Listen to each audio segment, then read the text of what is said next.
The Russia-Ukraine war, now in its fourth year, has transformed not just these two nations, but the entire global landscape. Let's break down where things stand as of July 2025.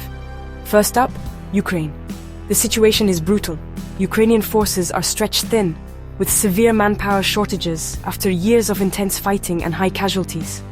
Some brigades are reportedly running out of infantry, while relentless Russian airstrikes have gutted Ukraine's power grid. Imagine an entire nation's electricity supply slashed by over 80%. That's the reality. Territorially, Russia controls about 19% of Ukraine, including Crimea and large parts of the east. Over just the past month, Russia made slow but noticeable advances, especially around Pokrovsk. For Ukraine, every mile lost means more civilians at risk and even bigger logistical headaches. But here's where it gets interesting. Ukraine hasn't just been on the defensive.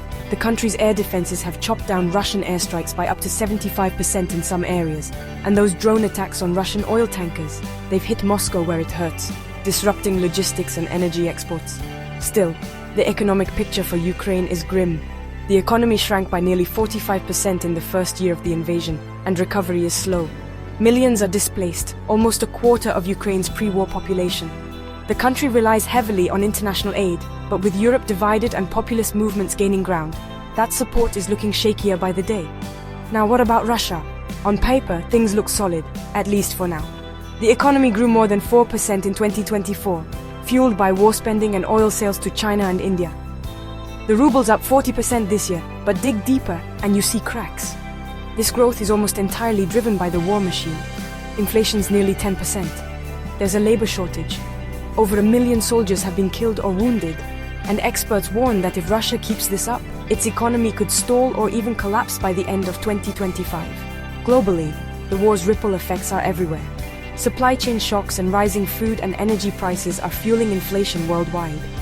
Many countries in the global south aren't backing Western sanctions, giving Russia space to maneuver. Meanwhile, peace talks are at a crossroads.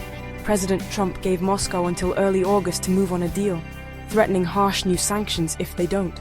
So where does this leave us? Ukraine is battered but fighting with grit and innovation. Russia is making gains but at staggering cost. And the world, it's watching, waiting and feeling the impact far beyond the battlefield. The next chapter could redefine not just Eastern Europe but the entire globe.